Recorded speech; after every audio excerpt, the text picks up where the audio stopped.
Hello students, welcome again to my YouTube channel. We are continuing with the topic limits. हम limit chapter के साथ ही चल रहे हैं. हमने हमारे लास्ट वीडियो में मेथड्स ऑफ कैलकुलेटिंग लिमिट्स, सीमाओं को ज्ञात करने की विधियां पढ़ी थी. उसी क्रम में, उसी ऑर्डर में थर्ड मेथड अब हम सीखेंगे, that is known as rationalization method. Hindi में कहते हैं परिमेयकरण विधि. We use this method on those questions where square root is given in numerator or denominator or in both. इस विधि का उपयोग उन प्रश्नों में करते हैं जहां क्वेश्चन के अंश में या हर में या दोनों जगह हमें वर्गमूल दिया गया हो, ताकि हम उसको रेशनलाइज करके क्वेश्चन को सॉल्व कर पाए. Let's take an example. Example 1. Limit x tends to 3 x square minus 9 upon root of 2x minus 2 minus root of x plus 1. अगर मैं इसमें x को 3 डालता हूं तो 3 square minus 9 upon 2 into 3 minus 2 minus root of 3 plus 1.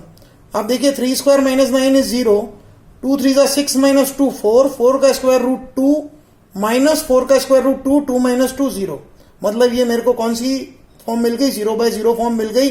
मतलब मुझे limit calculate करने के लिए कुछ तो करना पड़ेगा. अब कुछ तो में डायरेक्ट सब्स्टिट्यूशन हो सकता है, फैक्टराइजेशन हो सकता है. वो फैक्टर तो न्यूमरेटर के हो रहे हैं पर डिनोमिनेटर के नहीं हो रहे हैं.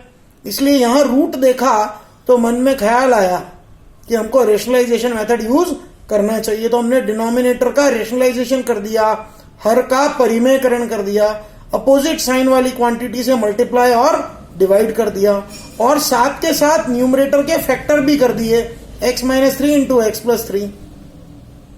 तो आप देखिए ये जो हमने प्रोडक्ट किया था ये एज इट इज है. डिनोमिनेटर में हर में a माइनस बी और a प्लस बी मिला, मतलब a square minus B square हो गया, जिसको हमने सॉल्व किया तो ऐसा आया. न्यूमरेटर अभी तक एज इट इज है. फिर इसको सॉल्व किया तो मुझे क्या मिल गया? x minus 3. ये देखिए दोनों फैक्टर्स आपस में क्या हो गए? कैंसिल हो गए. अब आप देखिए डिनोमिनेटर में से, हर में से वो फैक्टर चला गया जो 0/0 फॉर्म दे रहा था. इसलिए अब हम x को 3 पुट कर सकते हैं. जैसे ही हमने x को 3 पुट किया हमको आंसर मिल गया. तो ये कहलाता है रेशनलाइजेशन मेथड. कहां यूज करते हैं? जहां न्यूमरेटर या डिनोमिनेटर या दोनों में स्क्वायर रूट दिया हो.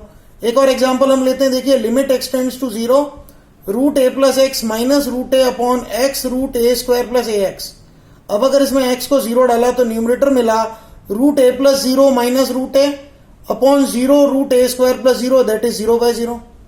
अब अगर मैं ध्यान से देखूं तो मैं रेशनलाइजेशन किसका कर सकता हूं? केवल न्यूमरेटर का, क्योंकि इसी में माइनस वाला साइन है. चलिए मैंने रेशनलाइजेशन किया, अपोजिट साइन वाले प्लस वाले से मल्टीप्लाई और डिवाइड, ये मैंने परिमेयकरण कर दिया.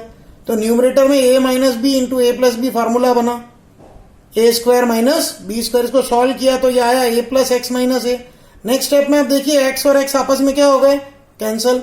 अब मैंने इसमें लिमिट पुट करी x को 0, तो a square plus a into 0 bracket root a plus 0 plus root a square plus 0 is a square का रूट a और रूट a मिलके हो गए 2 रूट a.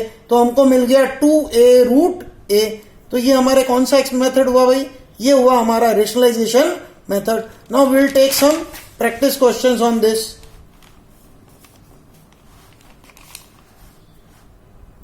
ये कुछ प्रैक्टिस क्वेश्चंस हैं जिनको आप नोट डाउन करके ट्राई कर सकते हैं. इन्हीं के आगे ब्रैकेट्स में आंसर भी लिखे हुए हैं. अगर आपको इन प्रैक्टिस क्वेश्चन में कोई भी प्रॉब्लम आए आप मुझसे पूछ सकते हैं. Thank you. Have a great day ahead.